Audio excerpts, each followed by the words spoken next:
Bonsoir à tous. Bon, comme on se retrouve un petit peu tard, on va essayer de démarrer pas tard et de respecter l'horaire. Alors, bonsoir à tous. Bienvenue à la Cité numérique du Pentio et dans cette magnifique salle de conférence de la Brasserie du Digital dont je me présente. Je suis Frédéric Pacotte, je suis président de l'association. Très heureux de vous voir nombreux à nouveau ce soir pour un événement en collaboration avec l'université autour de l'intelligence artificielle. Alors pour ceux qui sont venus pour l'événement et qui nous connaissent un tout petit peu moins, on va en profiter pour vous expliquer ce qu'est la Brasserie du Digital, ce que nous y faisons et quelles sont nos missions. Enfin, je laisserai surtout Laura le dire et l'expliquer, puisque c'est la directrice de la Brasserie du Digital. Alors, cette conférence ce soir fait suite, enfin c'est la numéro 2 d'une série de conférences autour de l'intelligence artificielle. On avait eu une première date il y a environ un mois, je crois, Antoine, hein, c'est ça. Alors, personnellement, je n'y avais pas assisté, fort à regret, hein, mais j'en avais eu de très bons échos et des sujets passionnants, ce qui m'a fait vachement regretter de ne pas être venu à la première. Ça fait partie des événements ouverts. Quand je dis événements ouverts, ce sont des événements de temps en temps qu'on ouvre à qui veut s'inscrire et à qui est intéressé, puisque ça fait partie des missions de la Brasserie du Digital que de prévoir des séances de transmission de connaissances, d'acculturation, de prise de connaissances avec des sujets autour du digital ou du numérique, hein, ce qui veut dire à peu près la même chose. Hein. Digital, numérique, on parle à peu près des mêmes sujets. Donc on a dans notre programmation d'événements des événements ouverts dans lesquels on vous accueille librement, que vous soyez professionnel, particulier, simple curieux ou déjà expert dans le sujet. Et je suis sûr que Antoine et Christelle vont nous faire encore ce soir un exposé passionnant. Donc, ce qu'il faut savoir au sein de la brasserie, c'est qu'on organise de multiples événements. Alors, on compte plus le nombre de dates, mais je crois qu'il ne se passe pas une semaine sans qu'on n'ait pas un événement autour du digital et du numérique. Par exemple, on va poursuivre cette session de sensibilisation à l'intelligence artificielle auprès de publics plus jeunes dans le cadre des Jeudis du numérique, collège, lycée, je crois. Hein.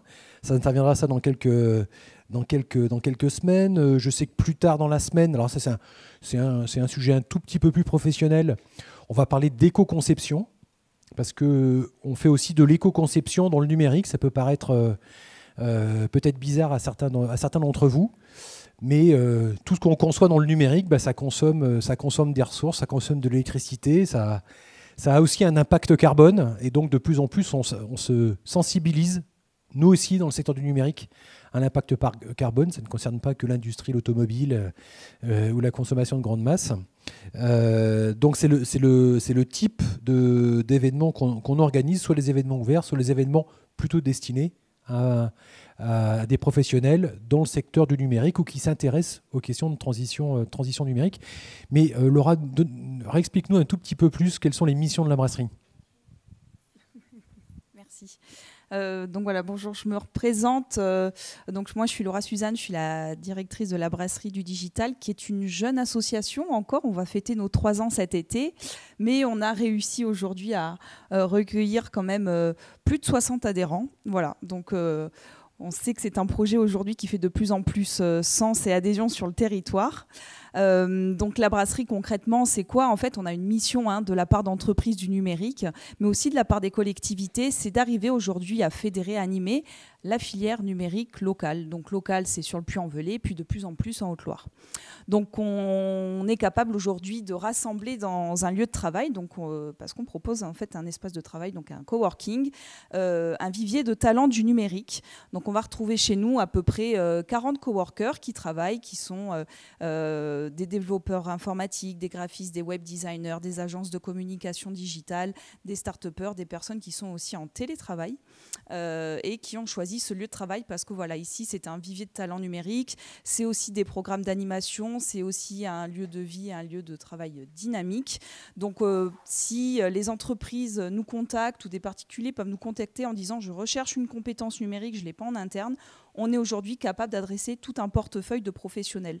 Donc voilà, ça c'est important de savoir qu'à la brasserie, on peut trouver ces talents-là. On arrive aussi à proposer donc un programme d'incubation. Depuis 3 ans maintenant, on accompagne 15 porteurs de projets qui arrivent chez nous avec une idée d'entreprise dans le numérique et qui ressortent au bout de ces 9 mois avec une véritable entreprise qui est viable, pérenne. Donc des porteurs de projets qui sont capables d'aller chercher des financements, qui sont capables d'aller chercher des associés. Donc ce programme d'animation, on ne l'anime pas seul, bien évidemment. On s'appuie toujours sur des relais locaux pour proposer nos compétences et toutes nos missions et nos activités. Et là, on travaille avec Clermont-Auvergne Innovation. Donc voilà, Frédéric parlait aussi des animations qu'on propose. On est capable de proposer aujourd'hui à peu près 5 temps forts par mois, ce qui est vraiment beaucoup pour une association comme la nôtre. Donc voilà, on va s'adresser à des professionnels, on va s'adresser à des jeunes, on va s'adresser également aux relais d'inclusion numérique, c'est important de le savoir, et on va s'adresser également aux particuliers comme on le fait ce soir. Voilà, je voulais juste rajouter que Frédéric et moi on est sur scène, mais on n'est pas les seuls en fait à s'occuper de la brasserie. Il y a Léo qui au fond et qui est notre chargé de communication, et vous avez Marie qui est sur le côté, qui est en charge de toute la partie événementielle et animation. Événementielle aussi, je terminerai par là, parce que la brasserie c'est aussi un formidable outil de travail pour les entreprises du territoire.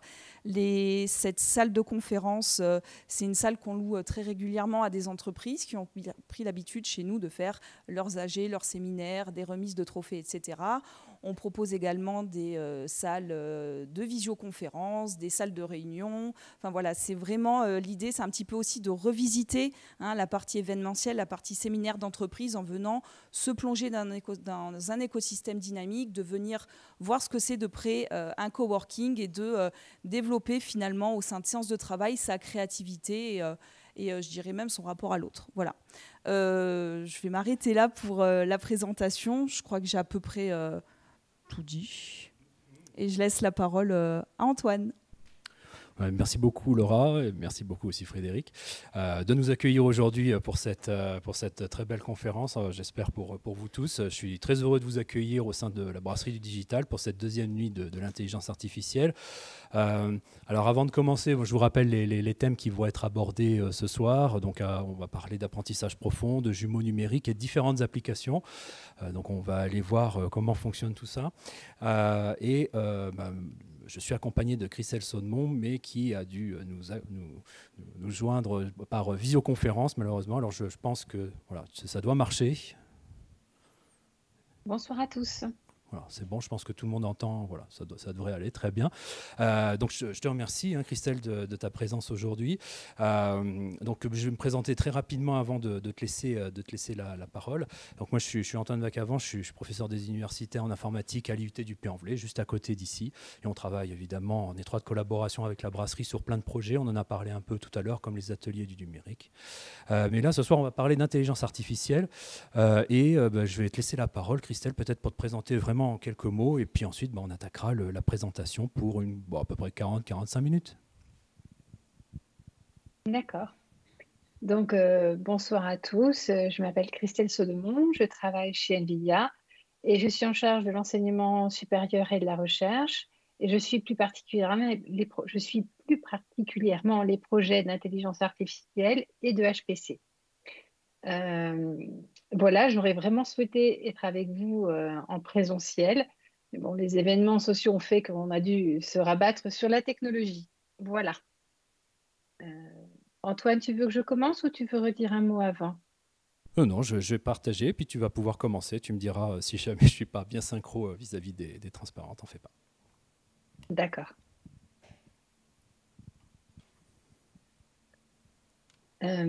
Donc, je pense que tu peux avancer un slide. Donc, je pense que certains d'entre vous connaissent NVIDIA, en tout cas sûrement par le métier historique de l'entreprise, qui au départ est vraiment connu pour ses cartes graphiques, qui commencent toutes par des références RTX. Et vraiment, ces cartes graphiques ont contribué au succès et au plaisir des joueurs à travers des jeux comme Minecraft, mais des jeux beaucoup plus élaborés visuellement, comme Fortnite. Et vraiment, c'est le cœur historique du métier d'NVIDIA. Et donc, on a encore annoncé des nouvelles cartes de jeu qui vont de toute évidence ravir les joueurs par leur capacité de ray tracing et vraiment d'immersion dans le jeu. Mais c'est aussi énormément utilisé pour tout ce qui est création de films et autres. Mais ce ne sera pas le sujet de ce soir. Donc, l'entreprise a évolué il y a quelques années du jeu en gardant les mêmes technologies basiques sur le data center. Et là, c'est là où on arrive sur l'intelligence artificielle, car effectivement, l'augmentation de puissance de ces cartes graphiques, et que l'on appelle plus dans la partie data center des GPU, vont permettre aujourd'hui de rendre l'intelligence artificielle accessible à tous, et surtout vraiment une explosion. Cette semaine, on a eu un keynote de notre PDG et qui comparait la révolution qui est en train d'arriver avec les IA génératives. Donc, les IA génératives, c'est vraiment ces intelligences artificielles qui vont permettre de générer du contenu en texte, du contenu en dialogue, mais aussi du contenu visuel. Je vous montrerai 2-3 choses après. Et donc, ces IA génératives sont des gens, non pitié, sont des algorithmes, des réseaux de neurones qui nécessitent une puissance de calcul phénoménale. Et donc, avec l'émergence de ces nouvelles générations de GPU extrêmement puissants, ça ouvre vraiment de nouvelles portes à l'intelligence artificielle pour chacun d'entre nous. Donc, un des grands succès actuellement d'intelligence artificielle, c'est tout ce qui est grand modèle de langage. Si tu veux avancer, Antoine. Voilà. Donc, les grands modèles de langage, alors, ce qu'on appelle des Large Language Models, LLM en anglais, ce n'est pas seulement des IA tournées langage. C'est vraiment des intelligences artificielles qui vont pouvoir générer du texte. À partir du texte, ça va vous générer une image. Ça va également pouvoir, compte tenu de sa capacité de traitement, à même être une aide à la découverte de médicaments. Donc, ça va largement au-delà du langage. Et vous avez sûrement entendu parler du grand succès qu'il y a aujourd'hui sur ChatGPT, donc qui est un modèle de langage qui est lancé. Et donc là, je vais vous montrer une démo. En même temps, vu qu'elle est un petit peu longue, on pourra parler. Tu as lancé la vidéo. Donc moi, je vais poser une question. Donc c'est fait par OpenAI et vous pouvez vous y inscrire, créer un compte. Et là, moi, je vais poser la question, quelle est l'histoire de l'Université d'Auvergne? Et alors, j'espère que vous pourrez lire. Et progressivement, et je lui ai demandé de le faire en 100 mots, je ne tenais pas à ce qu'il m'écrive un grand roman, mais vous allez voir que cette intelligence artificielle me répond en français, et c'est un succès absolument phénoménal au niveau mondial, car pour vous donner un ordre d'idée, si on a fait des comparaisons sur des applications, combien de temps ils ont mis pour avoir 100 millions d'utilisateurs?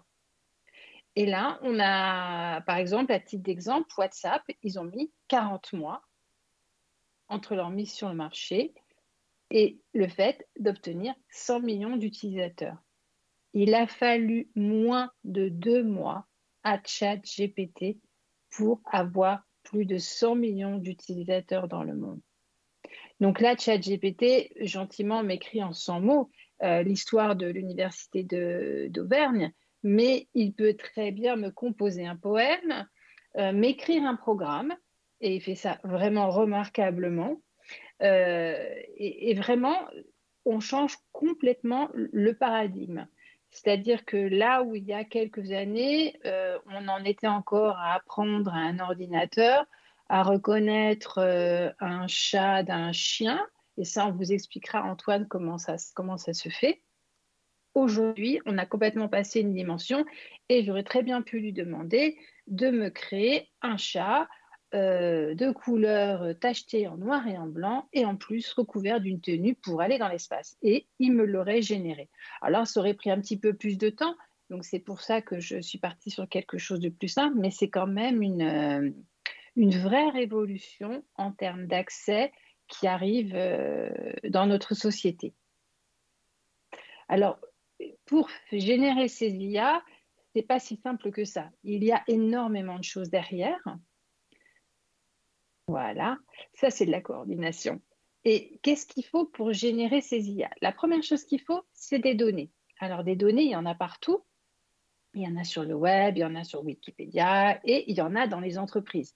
Et c'est ce qui va faire la grande différence. Il va y avoir des IA publiques, mais un peu comme OpenAI, donc sur ChatGPT, que l'on va pouvoir tout à chacun utiliser et que même les entreprises vont pouvoir utiliser. Et puis, il va y avoir des IA qui vont être plus privées parce qu'il y a des entreprises qui vont pouvoir développer des activités, des services en utilisant leurs propres données. Et c'est vraiment un trésor de guerre pour elles. Donc, il n'est pas question qu'elles les offrent à tout le monde. Donc, à partir de ça, elles vont développer leurs IA. Et donc, c'est pour ça aussi qu'il faut avoir des experts. La première notion, c'est les données. Alors, même si vous n'en avez pas, maintenant, on sait en général. Mais ce sera un autre thème.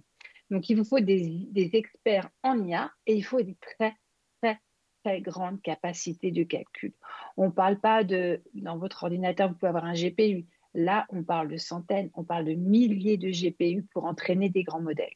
Et donc, la spécificité de la société NVIDIA, c'est qu'elle a, au départ, donc, elle a créé ces briques hardware qui sont vraiment le socle de la performance et du calcul pour ces IA. Mais on a également développé des librairies qui vont aider les experts en IA.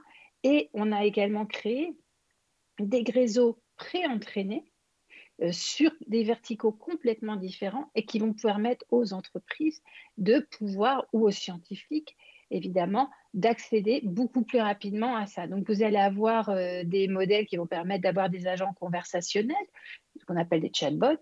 On va avoir des réseaux et vraiment des frameworks assez larges qui, eux, vont pouvoir permettre d'aider la conduite du véhicule autonome, et à la fin, je vous montrerai, on espère qu'on aura la vidéo qui fonctionnera, pour pouvoir vous montrer vraiment qu'est-ce que l'intelligence artificielle permet de faire dans le véhicule. C'est sur la conduite automobile, mais c'est également tout ce qui est infotainment véhicule en français, en anglais. Donc, c'est tout ce qui est animation multimédia dans la voiture. Et on va avoir aussi des modèles qui vont aider sur des scanners, sur la santé, sur le langage, c'est-à-dire à terme, quand vous si par exemple j'avais été une intervenante non francophone, on est en train de travailler sur des modèles où moi j'aurais pu vous parler en anglais et vous m'auriez entendu en français. Donc c'est vraiment un vrai bouleversement de nos vies qui est en train d'arriver grâce à la puissance de ces unités de calcul, et ça va profondément changer notre société et notre vie à tout à chacun. Mais pour vous expliquer un petit peu plus ce qu'il y a derrière, je vais laisser la parole à Antoine. Merci beaucoup, Christelle. Donc, effectivement, je vais vous montrer un peu mieux comment fonctionne ce qu'on appelle un réseau de neurones profond. Donc, je vais vous expliquer ça par un premier exemple. C'est la reconnaissance automatique de gestes, et plus particulièrement des gestes faits pour la langue des signes. Donc ça, c'est une première application que je vais prendre pour vous illustrer un peu différents concepts. Évidemment, après, pendant la phase de questions-réponses, je pourrais donner plus de précision, bien sûr, parce que c'est des sujets qui sont très techniques, et en seulement une soirée comme ça, on ne peut pas tout aborder, mais je tiens à vous présenter quand même un certain nombre justement de concepts qui permettent de faire cet apprentissage. Donc, imaginons ce qu'on a à notre disposition. C'est un certain nombre de photos, comme vous voyez en haut ici, qui représentent chacune une lettre de l'alphabet, tout simplement faite sous forme de langue des signes. Et bien évidemment, nous, on sait en amont que chacune de ces photos représente une certaine lettre, le A, le B, le C, etc., enfin jusqu'à Z. Et donc, la première question qu'on peut se poser pour pouvoir reconnaître ces images, pour pouvoir reconnaître ces photos grâce à notre machine, c'est comment on fait finalement avec des enfants. Parce que ce qu'on cherche à faire avec les réseaux de neurones profonds, c'est ni plus ni moins que chercher à simuler ce que fait le cerveau humain. Donc finalement, quand vous voulez, par exemple, faire apprendre à un enfant quelque chose, un animal, une leçon, ce que vous voulez, etc., bien sûr, on va lui exposer un certain nombre d'exemples, bien sûr, et puis lui dire que ça, c'est un chat, ça, c'est un chien, etc. Et que, au fur et à mesure de cet apprentissage, en lui présentant la bonne réponse, bien sûr, il va comprendre au fur et à mesure comment est-ce qu'on va reconnaître ces différents éléments dans une photo. Donc ça veut dire que pour nous, d'un point de vue informatique, bien sûr, l'enjeu, ça va être de faire en sorte que vous voyez ces photos sur votre gauche, qu'on puisse faire reconnaître à la machine de la même manière, avec des exemples que ce sont effectivement des photos de chiens, et puis vous l'aurez compris, sur votre droite, des photos de chats, par exemple. Et donc, pour faire tout ça, bien sûr, c'est une approche parfaitement informatique, et puis qui introduit beaucoup de concepts mathématiques, statistiques, etc. Donc, je ne vais pas vous donner tous les détails ce soir. Mais là, ici, en tout cas, ce que je peux vous dire dans un premier temps, c'est qu'on va chercher finalement à régler un certain nombre de paramètres de cette machine, de ce modèle, pour qu'il puisse faire correspondre à chaque photo de chien la catégorie chien, si vous voulez, d'un point de vue purement classification, si vous voulez, catégorisation, et la même chose pour la photo des chats. Finalement, c'est ni plus ni moins ce que vous feriez avec votre fils ou votre fille, pour lui dire avec un livre, qu'est-ce que c'est qu'un chien ou un chat. C'est vrai, on aurait la même approche.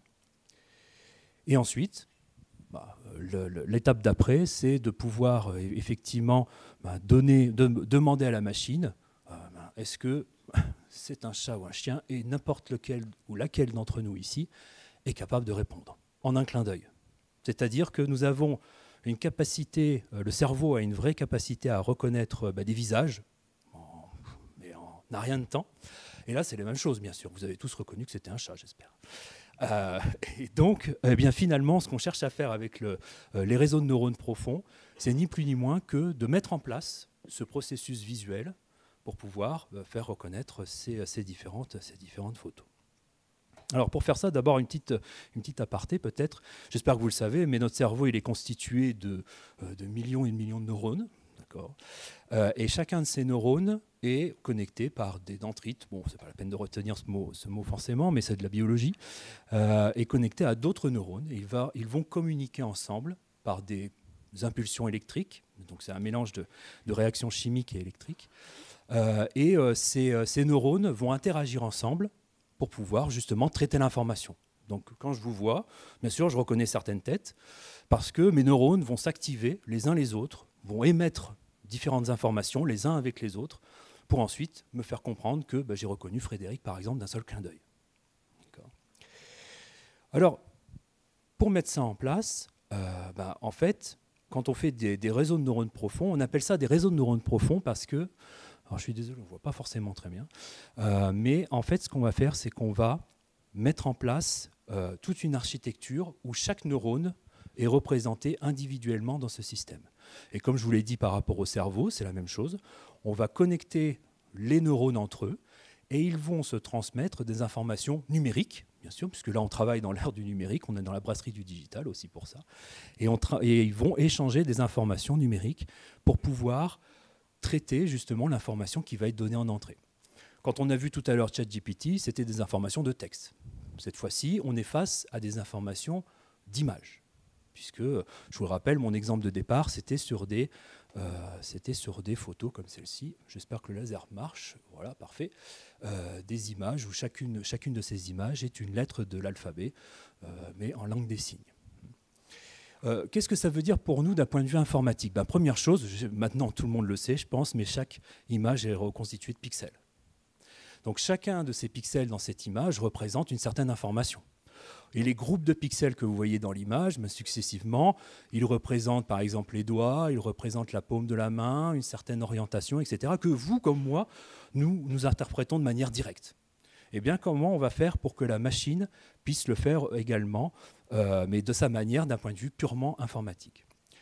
Tout d'abord, ce qu'on va mettre en place, c'est une première étape qui est illustrée ici, qui s'appelle finalement l'extraction de caractéristiques. En quoi ça consiste ?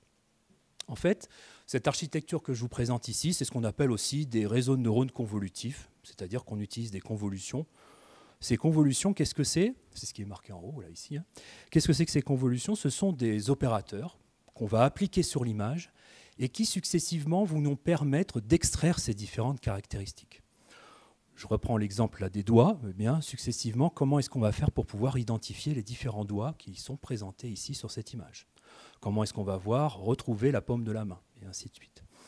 Et ce qui se passe, c'est que vous voyez ici, alors je ne sais pas si vous voyez très bien, mais ce n'est pas très grave, c'est que successivement, en fait, on va appliquer ces opérateurs de convolution qui vont nous permettre d'abord d'extraire les contours dans l'image. Je vais vous montrer après une petite illustration là-dessus. Puis les textures, c'est-à-dire finalement quel est le grain qu'on va retrouver. Est-ce qu'on retrouve plutôt des stries? Est-ce qu'on retrouve plutôt quelque chose de sablé, quelque chose granuleux, etc. Et puis à la fin, on va pouvoir retrouver les objets d'importance dans l'image. Et ces différentes caractéristiques, finalement, elles représentent ce que voit aussi le cerveau humain. Cette architecture que vous voyez ici, finalement, elle reflète, c'est l'un des plus grands travaux, je dirais, initiateurs des réseaux de neurones profonds aujourd'hui. Ça doit dater, alors l'architecture en elle-même date des années 97 à peu près, et ça a été popularisé en 2012. Il a fallu que les GPU, enfin les cartes graphiques, soient suffisamment puissantes pour faire tourner ces modèles. Et donc, pour revenir sur cette notion justement de cerveau humain, eh bien, sachez que cette représentation, cette extraction des caractéristiques de l'image reflète typiquement ce que fait la perception humaine. Parce que les premières choses que l'on va détecter, ce sont les contours. Puis ensuite, on va s'attarder, encore une fois, sur certains détails, comme les rayures sur un t-shirt, etc., et ainsi de suite. Et bien sûr, chacun d'entre vous, je vous identifie, chacun, enfin, d'un point de vue image, comme un objet. Vous savez, vous êtes chacun d'entre vous une personne, et ça, encore une fois, je le fais en très peu de temps. Donc, les contours dans l'image, qu'est-ce que ça signifie déjà, peut-être pour rendre ça un petit peu plus concret? Eh bien, ça veut dire que, comme vous le voyez ici, vous avez cette image en entrée, par exemple, et puis ce qui nous intéresse quand on fait ce type de réseau de neurones, c'est de pouvoir extraire les contours. Si je vous prends l'exemple des contours verticaux, vous les voyez, ils sont plutôt en surbrillance, pardon, peut-être la projection n'est pas très bonne, je suis désolé, mais en tout cas, ce qu'on voit ici, c'est que vous voyez, par exemple, le côté de cette carte graphique est en surbrillance, ainsi de suite. Donc, vraiment, les contours verticaux vont être rehaussés. Et la même chose ici avec les contours horizontaux. C'est des exemples simples pour vous montrer ce que ça donne avec des contours orthogonaux quelque part, dans un axe ou dans l'autre. Mais évidemment, nous, ce qui va nous intéresser dans l'image, c'est de pouvoir identifier ces différents contours, quels qu'ils soient, qu'ils soient droits ou pas d'ailleurs, qu'ils soient courbes ou peu importe, et ensuite de pouvoir interpréter ces contours de manière successive, comme je vous l'ai dit, contours, textures et objets. Et ce qui est intéressant, une fois qu'on a fait apprendre un tel modèle d'apprentissage, c'est qu'il a extrêmement bien appris. C'est-à-dire que là, je vous montre le résultat d'un réseau de neurones qui n'a appris que sur des photos de chiens. Donc la seule chose que ce cerveau d'enfant, entre guillemets, connaisse, c'est des chiens. Et qu'est-ce qui se passe si je lui présente cette image sur votre gauche que vous voyez ici? Bon, vous voyez très bien, aussi bien que moi, c'est une bille sur un pinceau, bon, peu importe, c'est un peu surréaliste, mais peu importe. Eh bien, à partir de cette image, qu'est-ce que voit la machine? Puisqu'elle n'a vu que des chiens dans sa vie, elle va voir un chien. Elle va chercher à extraire dans cette image toutes les caractéristiques qui sont spécifiques à un chien. La truffe que vous pouvez voir ici, les yeux, les oreilles, des éléments de fourrure, etc. Donc on retrouve tout ce que je vous ai dit, c'est-à-dire des notions de contours, c'est-à-dire on va retrouver ici l'arête de la truffe du chien, on va retrouver aussi les contours des yeux, on va aussi retrouver la texture de cette fourrure qu'on a ici, et évidemment, de manière complètement générale dans l'image, qu'est-ce qu'il va vouloir retrouver? Un chien, puisque c'est la seule chose que cette machine ait appris avec toutes les images qu'on lui a présentées. Et ensuite, alors pour simplement finir un peu mon exposé sur ce sujet, enfin sur la partie vraiment sur le réseau de neurones, j'ai encore quelques transparents. Donc je vous ai montré la première partie ici, qui est une partie vraiment d'extraction des caractéristiques, encore une fois. Et puis cette seconde ici que vous voyez sur votre droite, c'est vraiment dédié cette fois-ci à de la classification, à de la catégorisation. Et si je reprends mon exemple de l'alphabet sous la forme de langue des signes, eh bien, ça veut dire que sur votre droite, ici, vous avez autant de neurones que de sorties possibles. Sur votre gauche, on avait autant de neurones, par exemple, que la taille de l'image, alors que sur la droite, on va avoir l'ensemble des lettres de l'alphabet, c'est ce qu'on attend. Ce qui veut dire que de bout en bout, ce modèle va être en capacité d'analyser des images, d'en extraire des caractéristiques, et à la sortie de vous dire, cette image, je ne sais pas, mais j'imagine que c'est un B ou un A, peu importe.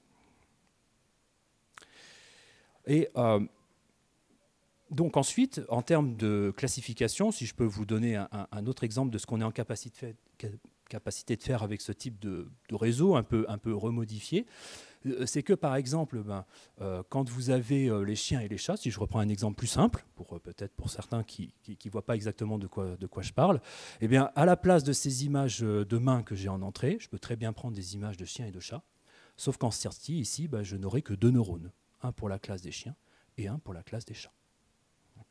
Donc ça veut dire que cette architecture neuronale, elle me permet d'être spécifique en fonction de l'application qui est attendue. Là, vous voyez, c'est des exemples un peu simples que je vous prends. Et en fonction aussi des images qui sont à traiter. Alors, je ne vais pas faire de vous des pros de l'informatique. Ce n'est pas ça ce que je veux vous présenter ce soir. Ce n'est pas mon objectif. Mais par contre, ce que je voulais vous montrer, c'est simplement quelques éléments de code qu'on peut faire pour faire ce que je viens de vous présenter à l'instant. Comme l'a très bien dit Christelle, effectivement, pour faire des modèles d'intelligence artificielle extrêmement performants, bien sûr, il faut beaucoup de ressources, d'un point de vue informatique, d'un point de vue aussi, bien sûr, comment je pourrais dire aussi, CPU, GPU, etc. Enfin, on a beaucoup de choses à mettre en place. Mais en fait, ce qu'il ne faut pas oublier, c'est que l'intelligence artificielle, c'est à la portée aussi de chacun. Alors, bien sûr, il faut avoir quelques notions d'informatique, quand même, il faut avoir un petit peu de bagage, mais il ne faut pas imaginer que c'est quelque chose qui est tout simplement surnaturel. Donc, ce que je voulais vous montrer ici, c'est que le réseau de neurones que je vous ai présenté jusqu'à présent, celui qui permet d'avoir justement les mains, etc., et l'alphabet et tout ce qui s'ensuit, eh bien, en fait, il me suffit de quelques lignes pour dire que je veux que ce réseau de neurones il puisse m'extraire d'abord des contours par des opérations de convolution, puis j'ai envie qu'il puisse m'extraire des textures, puis des objets, et avec quelques lignes supplémentaires, eh bien, on va pouvoir dire que je veux à la fin que ce réseau soit en capacité de me donner une classe, cette fois-ci, parmi les 26 lettres de l'alphabet. Donc ça veut dire que oui, effectivement, bien sûr, c'est un enjeu d'envergure quand on a besoin vraiment de grandes ressources, mais sachez aussi que si vous avez envie de vous lancer dans l'intelligence artificielle, eh bien aujourd'hui, vous avez des langages qui vous permettent de faire ça de manière simplifiée, j'ai envie de dire. Alors, je voulais prendre encore quelques minutes, mais je vais essayer de ne pas être trop long, parce que sinon Christelle aura plus de temps pour présenter la fin de notre présentation. En fait, je voulais prendre un autre exemple, parce qu'on parle beaucoup aujourd'hui de jumeaux numériques. Et un exemple que je voulais vous prendre, que je trouve très intéressant, et c'est un projet dans lequel NVIDIA participe, c'est sur la prévision d'événements météorologiques.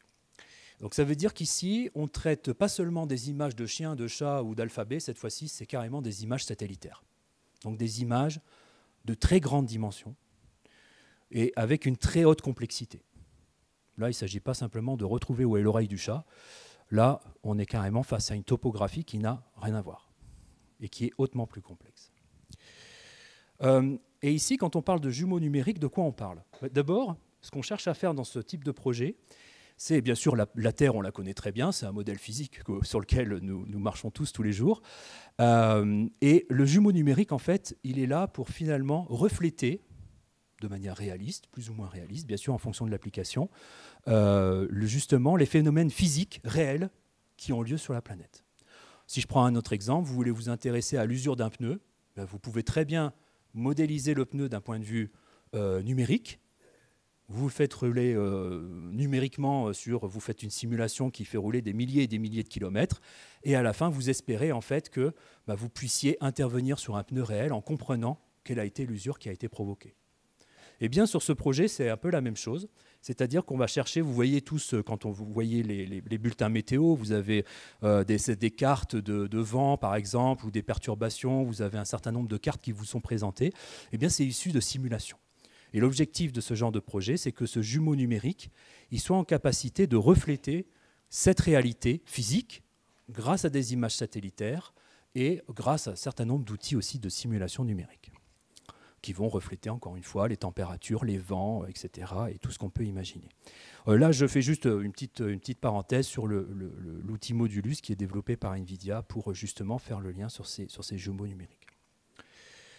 Et je peux juste ajouter un mot. L'intérêt de créer un jumeau numérique de la planète, hein, c'est pas seulement pour se faire plaisir, mais face au challenge que l'on a sur le changement climatique, il va falloir que des décisions soient prises. Et si on a un jumeau numérique de notre planète suffisamment robuste, les scientifiques vont pouvoir dire, ben voilà, si vous mettez telle mesure en place, quel peut être l'impact? Si on fait ça, qu'est-ce que ça fait? Si on ne le fait pas, ce qui se passe également. Et donc, ça va vraiment, on espère pouvoir également amener l'ensemble des décisionnaires à prendre des décisions dont on connaîtra l'impact à l'avance et on peut espérer prendre les décisions les plus appropriées. Oui, tout à fait, tu as raison, hein, Christelle. Et en plus, par rapport à ces enjeux du réchauffement ou du changement climatique, je voulais illustrer justement par une application qui est la détection ou la prévision plutôt des inondations. Alors sachez que sur notre planète, c'est un véritable enjeu, puisqu'on a 40% de la population mondiale qui vit sur des côtes. Vous avez les chiffres ici, hein. Ça représente 2,2 millions de personnes qui sont potentiellement affectées par des inondations, à court ou à moyen terme. En termes numériques, même si c'est pas, en termes de valeur financière, j'ai envie de dire, évidemment, c'est important, même si c'est pas le plus important dans ce genre de projet. J'ai bien peur que le M soit des milliards. C'est ça qui me fait peur. Oui, non, je crois que c'est des milliards. Hein. C'est 40 milliards de dollars, je crois. Hein. Il me semble bien. Donc ici, en plus, dans ce type de projet, évidemment, il faut que l'estimation de ces inondations elle soit faite à distance, parce que c'est des zones de danger, aussi bien pour les populations que pour les personnes qui vont intervenir. Et il faut qu'on soit en capacité de pouvoir prédire, de pouvoir prévoir ce type d'événements, évidemment, potentiellement désastreux. Et ça veut dire que pour pouvoir prévoir ces inondations, il faut une observation à l'échelle de la planète. Ça ne peut pas être qu'une approche locale, puisque, vous le savez aussi bien que moi, quand on étudie les vents ou les températures, etc., il y a des impacts d'une partie sur l'autre du globe. C'est assez évident. Et on ne peut pas avoir qu'une approche locale sur le sujet. Alors là, je vais vous présenter simplement en quelques mots un projet qui a été développé par NVIDIA en collaboration avec l'UNOSAT, donc qui est un organisme qui produit et qui analyse des images satellites et qui sort un certain nombre justement d'indicateurs et de logiciels comme celui-ci, de prédiction. Et là, vous voyez, c'est le genre de logiciel où on va pouvoir en avance déterminer des points, comme vous voyez ici, des points où il y a des populations.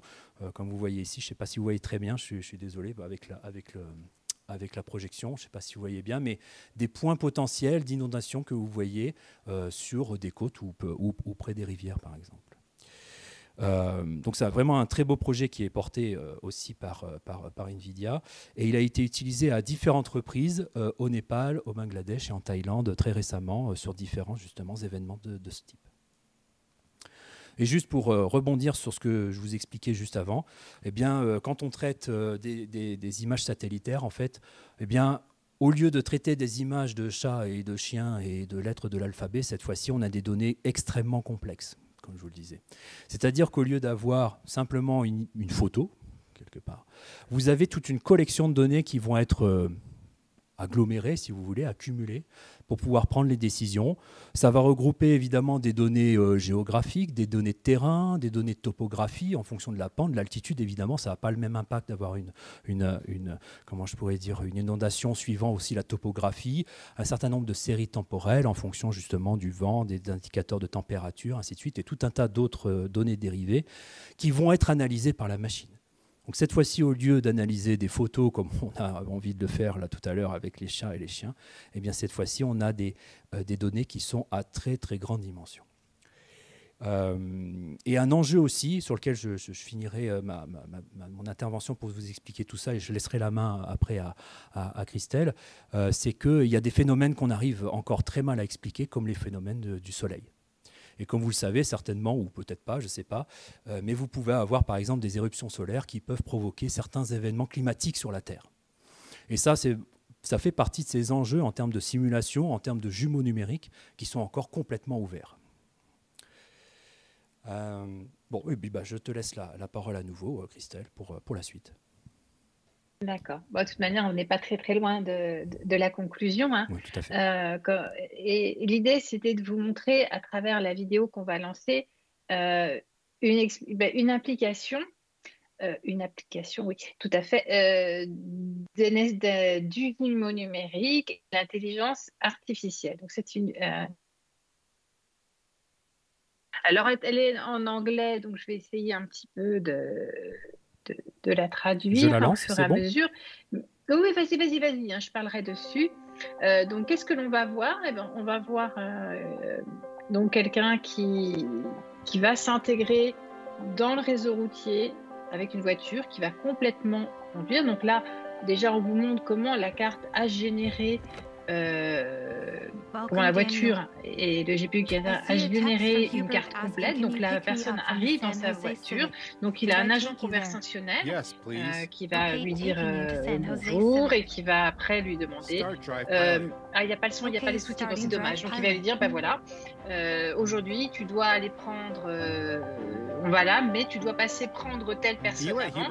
Et là, la vidéo ne le montre pas forcément très très bien, mais la personne ne conduit absolument pas la voiture et va récupérer cette personne dans le trafic de cette ville américaine en toute autonomie.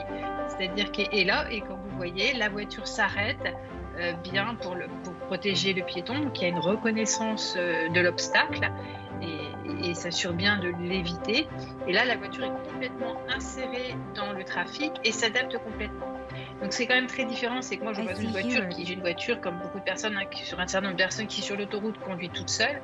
Là, on est sur un événement à un niveau complètement différent parce que la voiture s'intègre complètement dans le trafic et va gérer le chemin. Donc là, il y a une personne qui, dès qu'elle sort, lui dit voilà, prends la main et emmène-nous au point B. Donc c'est une conduite complètement autonome et là la personne garde bien les mains proches du volant pour des raisons de sécurité et d'assurance, hein, mais il aurait très bien pu ne pas du tout avoir les mains sur le volant, rentrer sur l'autoroute, en sortir et arriver et s'insérer complètement dans le trafic de cette ville américaine.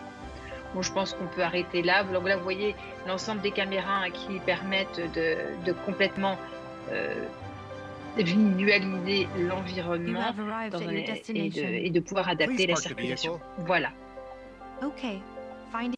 Donc là, je pense qu'on peut arrêter la vidéo. Donc c'est très difficile pour moi de présenter parce que je vois personne. Je ne sais pas si ça vous intéresse que je vous dise, si vous réagissez. C'est une expérience. Tout va bien, tout le monde est là encore. Ils ne sont pas partis, Christelle. Tout va bien, t'inquiète pas. Donc pour conclure, et j'espère qu'on pourra avoir un petit peu de temps si besoin pour des questions-réponses. Voilà, on vous a présenté des tas de choses qui vont permettre de changer votre vie. Et je voudrais revenir sur un exemple de ChatGPT. Je voulais attirer votre attention sur le fait que l'humain a tout à fait sa place et en particulier vous inviter à garder un esprit critique. Je me suis amusée et j'ai demandé à ChatGPT comment on faisait une omelette avec des œufs de cochon. Et là, il me répond, hélas, pas que les œufs de cochon n'existent pas et que c'est un mammifère. Il me dit, je suis désolée, mais il n'est pas recommandé de consommer des œufs de cochon car ils peuvent être porteurs de maladies et de parasites dangereux pour la santé humaine. De plus, les cochons sont souvent porteurs de bactéries telles que la salmonelle qui peuvent provoquer une intoxication alimentaire chez l'homme. Il est donc préférable d'utiliser des œufs de poule pour faire une omelette dont il nous donne très gentiment la recette et les instructions et il nous souhaite en plus bon appétit. Voilà. Donc, qu'est-ce que j'ai voulu dire en vous montrant cet exemple, et c'est véridique, hein, je n'ai absolument pas trafiqué quoi que ce soit. C'est tout d'abord vous dire qu'aujourd'hui, quand vous soumettez vos questions, et je sais que certains étudiants trouveront ça très intéressant pour générer leur dissertation, et je dois admettre que des fois, ça peut inspirer, mais ayez toujours un esprit critique, car à aucun moment les sources ne vous sont fournies. Et dans toutes ces aujourd'hui, il y a ce qu'on appelle des biais, donc des erreurs, mais aussi, si vous ne faites pas attention et ce n'est pas le cas de GPT, mais si vous ne faites pas attention sur quoi votre réseau de neurones est entraîné, vous pouvez avoir des biais qui peuvent avoir des conséquences beaucoup plus graves que d'avoir un petit peu d'humour sur une omelette à base de cochon, mais qui peuvent avoir des biais sexistes, des biais racistes ou des biais politiques. Donc, il faut toujours garder un esprit critique car les sources ne sont pas inscrites. Et donc, vraiment, se renseigner, ne pas toujours prendre la première information telle qu'on la voit. Enfin, tout ceci s'applique aussi bien à la formation qu'à l'intelligence artificielle quelque part. La technologie nous apporte des choses extraordinaires, mais elle n'est pas parfaite et notre esprit critique reste indispensable. Voilà un petit peu ce que je voulais partager avec vous ce soir. Alors, j'espère que j'ai partagé parce que moi, j'ai parlé et je ne sais pas si vous avez pu en tirer quelque chose, mais bon, c'était le jeu de l'exercice compte tenu du contexte qui fait que je ne pouvais pas me déplacer sur le Puy-en-Velay ce soir. Voilà ce que je voulais partager et j'espère que ça vous aura intéressé. Merci Christelle, on va s'arrêter là, enfin, sauf si tu voulais rajouter quelque chose ou si c'est bon pour toi. Non, c'est bon. C'est bon pour moi. Très bien, je te remercie. Puis je vous remercie tous de votre attention. On va passer à la phase de questions-réponses maintenant. Est-ce que tu as besoin que je reste pour les questions-réponses ou pas?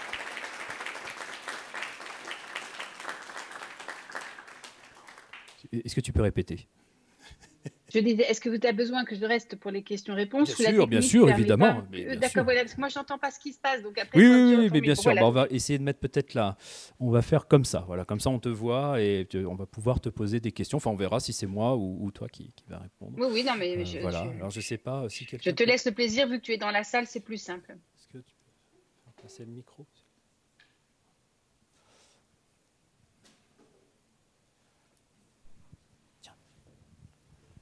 Oui, il y a une dame. Bonsoir.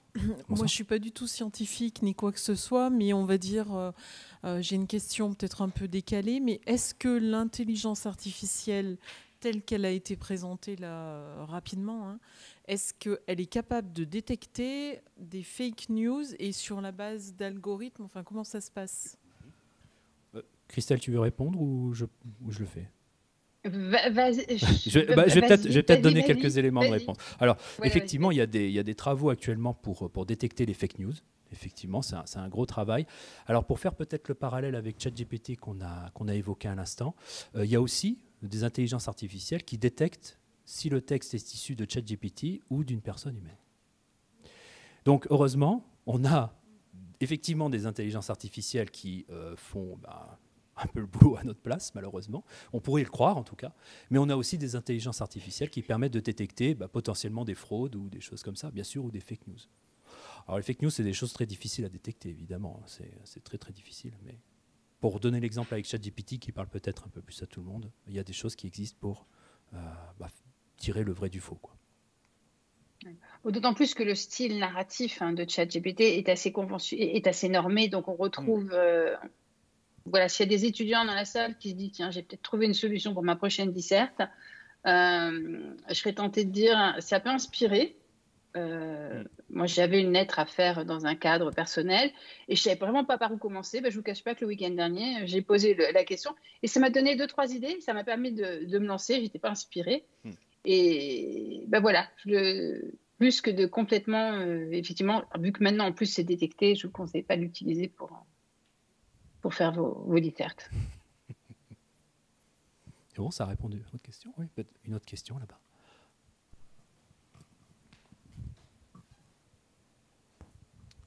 Oui, bonsoir Philippe Barou. J'ai été très impressionné effectivement par ChatGPT et par ses applications. Par contre, le souci que j'ai trouvé, c'est qu'il était toujours très sûr de lui, même quand il racontait d'énormes bêtises, notamment en termes réglementaires. C'est-à-dire, moi je suis dans la santé, donc j'ai posé quelques questions très précises et réglementaires, et à chaque fois il m'a vraiment cité des textes réglementaires, des références, etc., mais qui étaient, c'était complètement faux. C'est-à-dire, les références existaient, mais ça n'avait rien à voir. Alors, est-ce que c'est à défaut de jeunesse? Est-ce qu'on peut contrer ce type de problème? Est-ce que ça va s'améliorer? Voilà. Alors. Je veux dire, ChatGPT, ça a été entraîné sur tout. Donc, je dirais que c'est un modèle extrêmement large. Après, on a des modèles que l'on entraîne sur des sujets spécifiques. Par exemple, je sais qu'il y a des modèles qui sont en train de développer sur l'acquisition juridique, donc vraiment se concentrer sur l'acquisition de l'ensemble, sur le médical. Donc c'est qu'après, c'est le jeu de données et l'importance et la profondeur du jeu de données. Ce qui m'inquiétait, moi, c'est qu'il répondait comme s'il était sûr de lui, quoi. Ah, mais alors ça, regardez mon omelette d'œuf de cochon, on est la preuve. C'est-à-dire, il n'y a pas de citation de source et il y a une grande affirmation. C'est pour ça que ce n'est pas aujourd'hui. C'est un outil qui apporte des choses très intéressantes, mais qui, de toute façon, va être perfectionné. Et il va y en avoir d'autres, il y en aura d'autres versions qui vont sortir et ça va s'améliorer. Ça s'améliore à une vitesse incroyable. Je te laisse continuer, Antoine.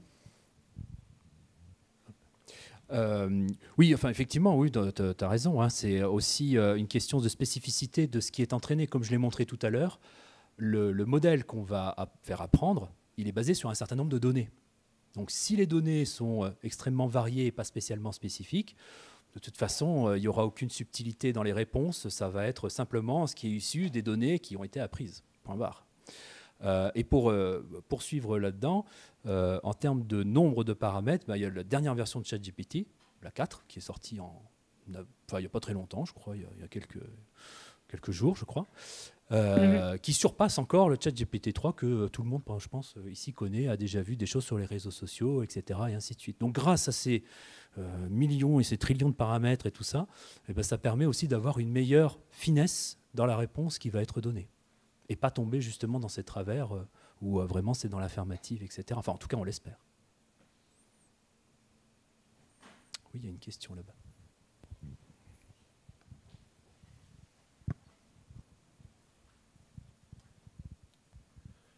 Oui, bonsoir. Du coup, c'était concernant les voitures autonomes. J'aimerais savoir si, justement, si c'est un ordinateur embarqué qui contrôle l'intelligence artificielle ou c'est directement sur le cloud ou je sais pas.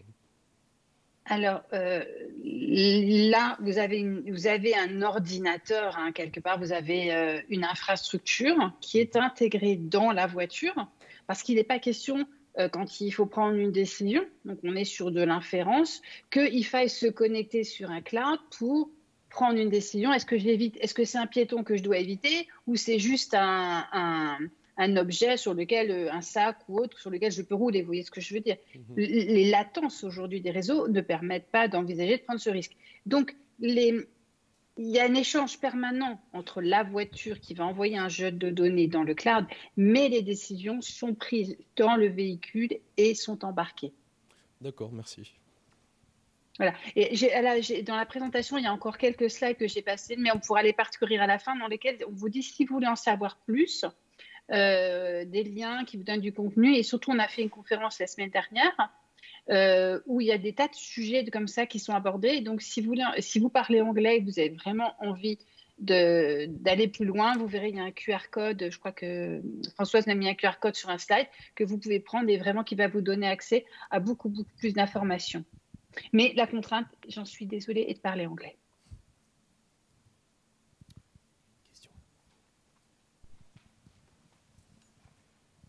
Merci. Je te laisse reprendre la main, Antoine. Alors, en fait, c'est au sujet des jumeaux numériques. Vous les présentez dans le cadre de l'IA.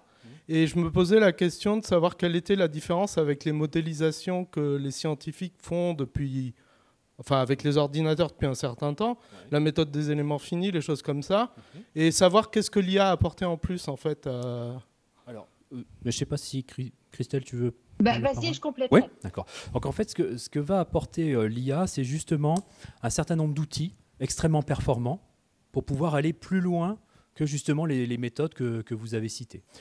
En fait, ça ne veut pas dire forcément qu'elles sont complètement oubliées. Hein. On fait toujours des résolutions d'équations, etc., des choses comme ça. Mais sauf que cette fois-ci, on va utiliser une machinerie qui va nous permettre d'aller plus loin. Hein. Si je prends l'exemple que j'ai pris tout à l'heure sur la partie météo, là c'est pareil, on utilise des réseaux de neurones profonds qui vont nous permettre de faire le lien entre ce qui est acquis sur l'image par l'image satellitaire et le modèle physique qui est justement les turbulences, ainsi de suite, le vent et tout ce qu'on peut imaginer. Donc ça veut dire qu'on est face aujourd'hui à des outils extrêmement performants pour aller plus loin sur ces sujets. Voilà. Voilà. Alors, ce que je peux compléter, c'est la façon dont, et là je parle pour la vision d'NVIDIA sur les jumeaux numériques. Hein. Oui. C'est pas forcément la définition que tout le monde pourra en avoir, mais par exemple, si on prend le cas de NVIDIA, on envisage le jumeau numérique, par exemple, d'un point de vue industriel. Donc l'idée, c'est si vous allez voir le keynote de notre PDG de la semaine dernière, vous avez BMW qui va créer un jumeau numérique de l'usine qu'il mettra en œuvre 2 ans en avance. Donc qu'est-ce que ça veut dire? Ou il y a des jumeaux numériques de voitures, par exemple. Qu'est-ce que ça veut dire? Ça veut dire que les outils que l'on met en place vont permettre des modélisations, par exemple d'un véhicule ou d'une usine entière, mais c'est aussi des outils de collaboration. Donc, vous allez avoir les données qui sont... L'idée, c'est que des entreprises, par exemple, ont des millions de données sur les voitures, sur les usines, sur les robots. C'est de les agréger sur une base de données, de créer un jumeau numérique en gardant les applications que les designers, que les ingénieurs utilisent, mais qui vont pouvoir se connecter donc sur ce noyau central, qui vont générer un espace de travail collaboratif à travers le jumeau numérique. Alors, je ne sais pas si je suis claire, mais simplement, si vous créez un jumeau numérique de voiture, où vous allez pouvoir, les ingénieurs vont pouvoir décider, bon, alors moi je voudrais mettre le moteur là, alors je ne connais rien en voiture, donc vous excuserez les approximations que je peux faire. Donc là je vais mettre là le tableau de bord, moi je voudrais le mettre dans ce sens-là, mais non, c'est pas possible parce que c'est une application. Et donc on va pouvoir avoir un espace collaboratif dans le design entier du véhicule. Mais on va aussi pouvoir intégrer tout ce qui est étude de la CFD, donc en français c'est des fluides. Des fluides, voilà, autour du véhicule, dans le véhicule, les reflets qu'il peut y avoir sur un tableau de bord qui peut faire qu'on voit ou pas, suivant qu'on est en plein jour, en contre-jour ou autre. Et ça change complètement l'approche industrielle que l'on peut avoir, par exemple, sur un véhicule. C'est là où on a le plus d'exemples de jumeaux numériques actuellement dans le monde industriel. Est-ce qu'on a répondu à votre question? Oui, ça oui. Et alors, j'aurais pu dire qu'en plus, l'intelligence artificielle va générer des données qui, si on ne les a pas, vont pouvoir d'améliorer la qualité des simulations numériques qui va rester intégrée dans le jumeau. Et là, je me tais. Non, mais t'inquiète pas, hein, on t'écoute, t'en fais pas. Il y a une autre question, je crois. Oui. Bonsoir, merci déjà pour l'exposé, fort sympathique et didactique. Alors, j'avais une question vis-à-vis du modèle météo, du jumeau numérique représentant... des données météorologiques. Mais qu'est-ce qui se passe finalement si un imprévu arrive? Parce que vos modèles sont créés sur des données passées, entraînés sur des données passées. Qu'est-ce qui se passe si, je ne sais pas, on a un phénomène d'accident de pollution, si on a une sécheresse comme cet été? Qu'est-ce qui va faire le modèle? Alors, si j'ai bonne mémoire sur ce modèle, on ne prévoit pas non plus très très longtemps à l'avance. C'est-à-dire qu'on est en capacité de pouvoir faire une prévision, mais sur, par exemple, une semaine maximum, je crois, quelque chose comme ça. Donc, on n'est pas non plus sur des prévisions à très long terme, malgré la puissance de calcul qui est disponible. Donc, s'il y a un imprévu, j'ai envie de dire, on risque peut-être de le voir assez rapidement et de pouvoir s'adapter. Voilà, ce n'est pas non plus des prévisions à très très long terme. Donc, ce n'est pas l'objectif. Et puis, c'est aujourd'hui. Voilà, et puis c'est aujourd'hui. Donc, il y a 2 aspects dans la création d'un jumeau numérique de la planète. Il y a l'aspect météo. Donc, la météo, c'est ce que l'on regarde tout à chacun, à une semaine, à 15 jours. Mais il y a aussi des enjeux beaucoup plus importants, c'est l'évolution du climat. Et alors, c'est vrai, compte tenu de l'impact du CO2 et du changement climatique, on a l'impression que le changement climatique, on le voit tous les jours. L'idée aussi de ces jumeaux numériques, c'est d'intégrer, mais pas seulement la partie satellitaire que l'on a, mais aussi d'intégrer la température des océans, les courants marins, tous ces paramètres qui sont absolument colossaux. Je veux dire, entre vous et nous, aujourd'hui, l'idée de créer un jumeau numérique de la planète, on n'y est pas du tout. C'est un projet qui intègre un tel niveau de données que c'est vraiment un vrai projet de société pratiquement. C'est pas une personne ou c'est pas un centre qui va faire. Il va falloir que beaucoup de gens s'y mettent. Donc aujourd'hui, on a la prévision numérique du temps, donc qui est basée sur des simulations, basées sur la collecte de données qui vont être des cartes météorologiques, mais aussi tous les sensors que Météo France a installés sur l'ensemble du territoire et sur une partie de nos mers et océans. Donc là, jusqu'à présent, c'était fait avec de la simulation numérique. On intègre des boucles d'IA pour avoir des prévisions numériques de meilleure qualité et beaucoup plus rapides et moins coûteuses en calcul, parce que c'est important aussi d'avoir des résultats plus rapidement et qui vont consommer eux-mêmes moins de courant pour être générés. Mais à l'avenir, on espère avoir des calculs à plus grande échelle. Mais là, on a besoin de temps et de construire ces modèles. On est encore en construction des modèles pour arriver à une modélisation du climat sur l'ensemble de la planète. On n'y est pas. C'est un vrai projet de recherche qui, au niveau européen, s'appelle Destination Earth, si vous voulez faire des recherches sur ce sujet. Je peux en poser une dernière ? Alors, pour Antoine, excusez-moi Christelle. Alors, Antoine est enseignant-chercheur. Ah, mais... moi, j'ai une vraie question là-dessus. Hein. Que vas-tu faire de l'IA avec ton enseignement ? Comment vas-tu l'intégrer ? Ah, alors ça, c'est une bonne question. Et j'aime beaucoup répondre à cette question parce qu'on pense qu'on va être remplacés tous là. Donc non. Moi, je pense au contraire. Alors, moi, je parle de ma discipline, qui est la tienne, me semble-t-il, l'informatique. Alors, moi, je pense vraiment que... Enfin, je prends l'exemple de ChatGPT parce qu'on en a beaucoup parlé ce soir. Et je pense vraiment qu'il faut former nos étudiants à pouvoir utiliser ce genre d'outils. C'est-à-dire être acteur et pas victime de ce genre d'intelligence artificielle. Donc je prends un exemple très concret, c'est-à-dire que nos étudiants, ils sont amenés à faire du développement informatique.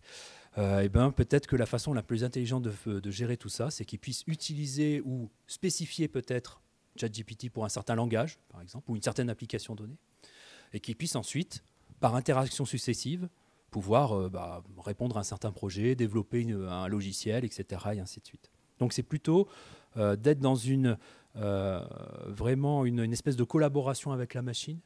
Voilà. Et c'est ça qu'il faut qu'on soit capable de faire, je pense, à l'avenir. Voilà. En tout cas, je parle de ma partie, mais je pense que ça impacte tout un tas d'autres disciplines. Voilà. Et si je peux compléter, alors c'est vrai que ça peut être un petit peu... C'est un côté un peu effrayant pour tout à chacun. Ce qu'il faut voir, c'est une vraie transformation de la société qui est devant nous et qui va aussi amener la création de nouveaux métiers. Parce qu'il y a des tas de nouveaux services qui vont pouvoir éclore grâce à tous ces modèles qui sont en train de se développer. Et ce sont aussi des opportunités pour chacun des étudiants, pour chacun d'entre nous, pour développer des nouveaux services, des nouvelles activités. Mais c'est vrai que c'est une nouvelle révolution numérique qu'il y a au-devant de nous. Alors, je suis désolée, j'avais mon chat qui a fait une crise, j'espère que vous ne l'avez pas trop entendu. Non, ça va, c'est bon. Peut-être, on a le temps d'une dernière question, peut-être, s'il y a quelqu'un qui a une question. Oui, il y en a une là-bas, s'il te plaît, Laura. Ça sera la dernière.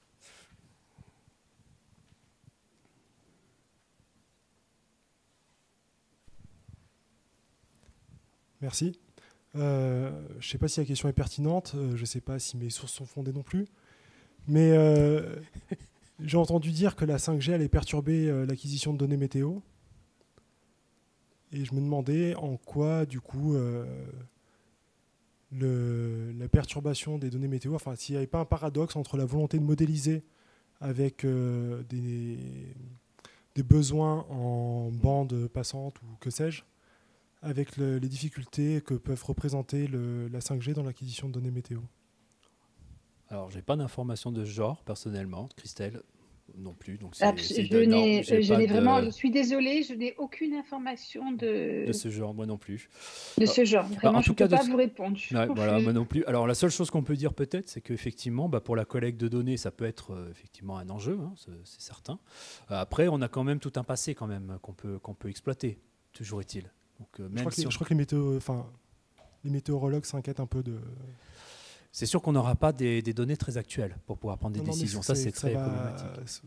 Ce que j'ai entendu, la perturbation dont vous parlez, je ne sais pas du tout. Je ne sais pas vous dire. Ouais. J'en ai pas du tout entendu parler. Pourtant, on a beaucoup de sujets de discussion avec Météo France, avec SMWF, qui est donc l'organisme européen météorologique. On a parlé de beaucoup de choses, mais ça, j'en ai pas encore parlé avec eux. Donc, j'en poserai la question parce que c'est toujours intéressant, mais je ne peux pas vous aider à ce jour. Bon, je te remercie à nouveau, Christelle. Merci beaucoup de ta présence à mes côtés pour ce soir. Et puis, c'était avec plaisir. On va s'arrêter là. Merci à tous de vos questions, de votre attention. Bonne soirée à tous. Au revoir.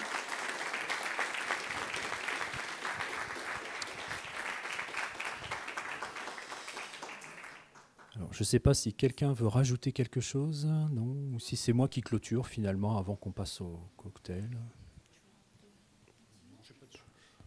J'ai pas de commentaires particuliers à faire. Bon, merci de cet éclairage. À nouveau, on commence à progresser dans la connaissance de l'IA. Comme tu le disais, de toute façon, ChatGPT, c'est qu'un outil. Et les outils, ça s'apprend, ça se maîtrise. Et je pense que c'est ça l'enjeu pour vous, les enseignants, c'est d'apprendre à utiliser ces outils-là. On va poursuivre la soirée par un... Je vois que les choses sont en train de se mettre en place, par un petit buffet, ce qui va nous permettre peut-être de poursuivre les échanges, interagir entre nous, nous questionner. Tu restes encore un petit peu avec nous pour en parler. Donc merci à tous de votre présence et puis passons à la suite et prolongeons notre discussion. Bravo et merci. Allez merci.